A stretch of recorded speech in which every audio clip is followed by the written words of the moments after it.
നിങ്ങളുടെ ഇഷ്ട പരമ്പരകൾ എക്സ്ക്ലൂസീവായി സൺ നെക്സ്റ്റ് ആപ്പിലൂടെ തികച്ചും ഫ്രീ ആയി. ഇപ്പോഴേ ആപ്പ് ഡൗൺലോഡ് ചെയ്യൂ.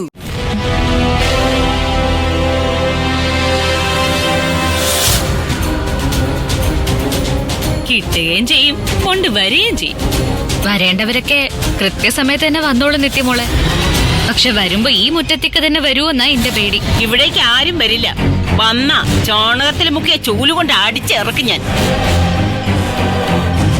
അടിച്ചിറക്കേണ്ടവർ ഇവിടെ നിൽക്കുക. ആഹാ, അമ്മ രാവിലെ തന്നെ ടെർബോ മോഡിലാണല്ലോ.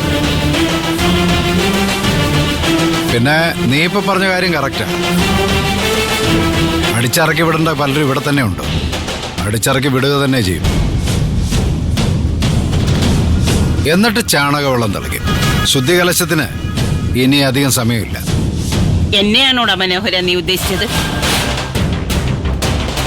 അമ്മയ്ക്ക് അങ്ങനെ തോന്നിയെങ്കിലേ ഞാൻ തെറ്റ് പറയത്തില്ല.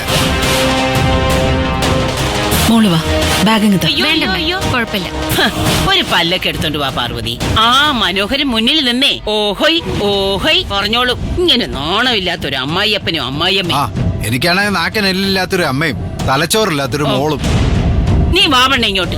അവര് മരുമോൾക്ക് വെഞ്ചാമരെ വീശി കൊടുക്കോ, കാലില് കുഴമ്പിട്ട് കൊടുക്കോ, എന്തെങ്കിലും ചെയ്യട്ടെ. മോള് വാ മോളെ.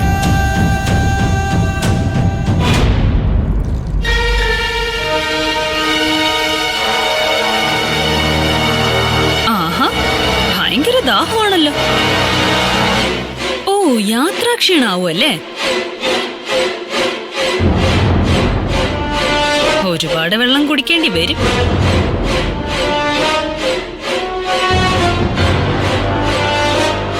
ഒന്ന് നിന്നേ. എന്റെ പൊന്ന് നിത്യ, നിനക്കിപ്പോ എന്താ വേണ്ടേ? നിങ്ങളെ അവിടെ വെച്ച് പറഞ്ഞെന്താ? ഈ മുറ്റത്തേക്ക് ആരോ വരുമെന്നോ? അതെന്നെയാ പറഞ്ഞേ. ചിലപ്പോ ഒക്കത്തൊരു കുട്ടിയും കാണും. ഒന്ന് നിന്നേ. ശരത്തേട്ടനെ കൊള്ളിച്ചാ നിങ്ങളത് പറഞ്ഞെന്ന് എനിക്ക് മനസ്സിലായി. ആണെങ്കിൽ ഇപ്പൊ എന്താ? അത്തരം വർത്തമാനം ഇവിടെ നിർത്തിയിക്കാനാ പറയുന്നേ. നിങ്ങൾ കണ്ടിട്ടുള്ള പുരുഷന്മാരെ പോലെ അല്ല എന്റെ ശരത്തേട്ടൻ. അത്രയ്ക്ക് സത്യസന്ധനാ, അത്രയ്ക്ക് ആത്മാർത്ഥതയുള്ള ആളാ. Complete man.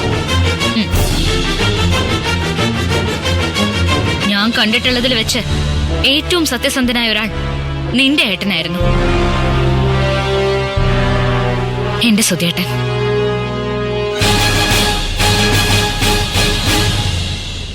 അല്ല, അപ്പൊ ഡോക്ടർ നിരഞ്ജനോ? അതെ, അന്തസ്സുള്ള പെണ്ണിന് എല്ലാ ബന്ധങ്ങളും ഒരുപോലെയല്ല. അവൾക്ക് അപ്പനും കാണും, ആങ്ങളമാരും ഒക്കെ കാണും.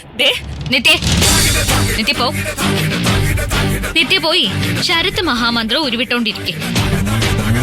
നിനക്ക് ബുദ്ധി ഉദിക്കുമ്പോഴേക്കേ സൂര്യൻ കരമനാറ്റില് വീഴും.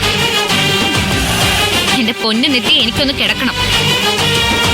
പിന്നെ പാതി ജയിച്ച ഒരു വയനാട് യാത്ര കൊണ്ട് അന്വേഷണം നിലയ്ക്കുന്നൊന്നുമില്ല.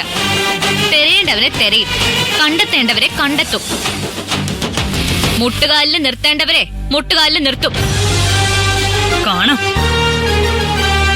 കാണാൻ തന്നെ പോവാ.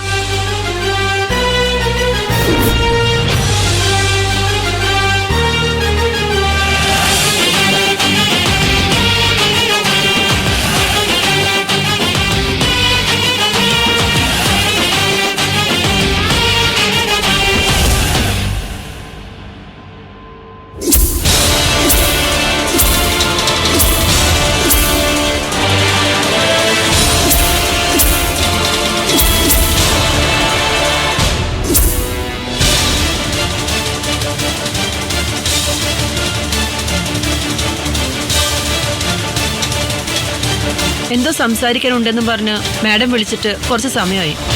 ഒന്നും മിണ്ടുന്നില്ലല്ലോ. എന്റെ മനസ്സിൽ കിടന്ന് കുത്തുന്നൊരു ചോദ്യത്തിന്റെ ഉത്തരം എനിക്ക് വേണ്ടത്. മാഡം ചോദിക്ക്. എന്നോട് മാഡത്തിന് എന്തും ചോദിക്കാമല്ലോ. അന്ന് വിശാൽ ഒരുക്കിയ കെണിയില് സുനിതയുടെ റോൾ എന്തായിരുന്നു? എനിക്കെന്ത് റോൾ മാഡം? മാഡം കണ്ടതല്ലേ, എന്റെ ഭർത്താവിന്റെ ജീവൻ ഗൺ പോയിന്റിൽ നിർത്തിയാണ് അവന്മാർ കളിച്ചത്. ഞാൻ ഒരിക്കലും മാഡത്തെ ചതിക്കത്തില്ല. മാഡം സ്വന്തമായി ഉണ്ടാക്കി വെച്ച കുരുക്കാണ് വിശാൽ. അതിന് എന്നെ പഴിച്ചിട്ട് എന്ത് കാര്യം? തൽക്കാലം വിശാൽ പറയുന്നത് അനുസരിച്ച് നിൽക്കുന്നതായിരിക്കും മാഡത്തിന് നല്ലതെന്നാ എനിക്ക് തോന്നുന്നു. പിണക്കി വിട്ടാല് അത് വലിയ വലിയ പ്രശ്നങ്ങളിലേക്ക് പോകും. മാഡത്തിന്റെ അഭിമാനം, കുടുംബം, കുഞ്ഞിന്റെ ഭാവി എല്ലാം അവന്റെ നാവിൻ തുമ്പിലാ.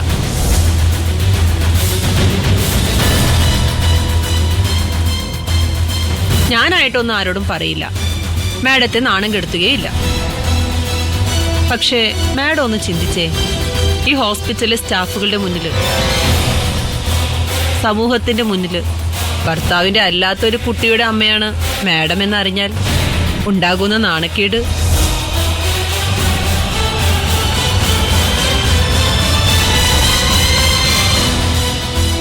മാഡം പേടിക്കണ്ട,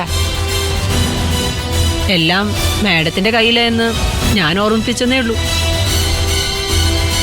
സുനിത പൊയ്ക്കോളൂ. ഞാൻ സുനിതയെ വിശ്വസിക്കുന്നു.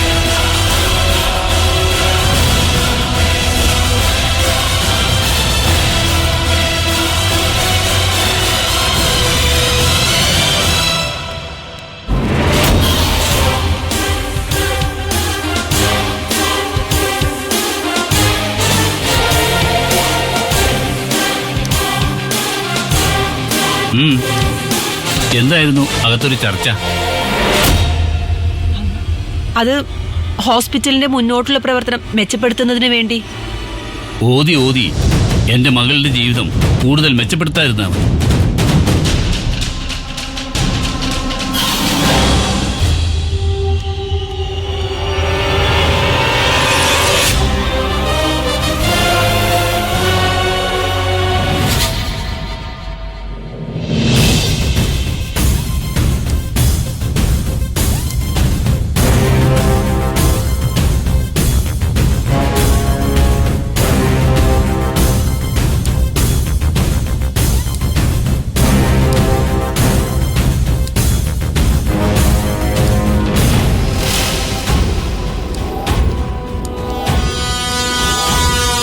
എന്തായിരുന്നു സുനിതയുമായിട്ടൊരു മീറ്റിംഗ്? ഹോസ്പിറ്റൽ മെച്ചപ്പെടുത്താനുള്ള ആലോചനകളാണെന്നാണ് സുനിത എന്നോട് പറഞ്ഞത്. സുനിതയെ കൊണ്ടുള്ള മെച്ചമൊക്കെ ഞാൻ കണ്ടോണ്ടിരിക്കുകയാണല്ലോ. അതുകൊണ്ട് അതിനെപ്പറ്റി കൂടുതൽ വിശദീകരിക്കണ്ട. ഡാഡി, അത് നേരത്തെ പലതവണ ഞാൻ നിന്നോട് പറഞ്ഞിട്ടുള്ളതാണ്. നമ്മളെ നാശത്തിലേക്ക് വിളിച്ചു കൊണ്ടുപോകുന്ന ചില കൂട്ടുകെട്ടുകളുണ്ട്. ഉറക്കത്തിൽ എണീപ്പിച്ചു കൊണ്ടുപോകുന്ന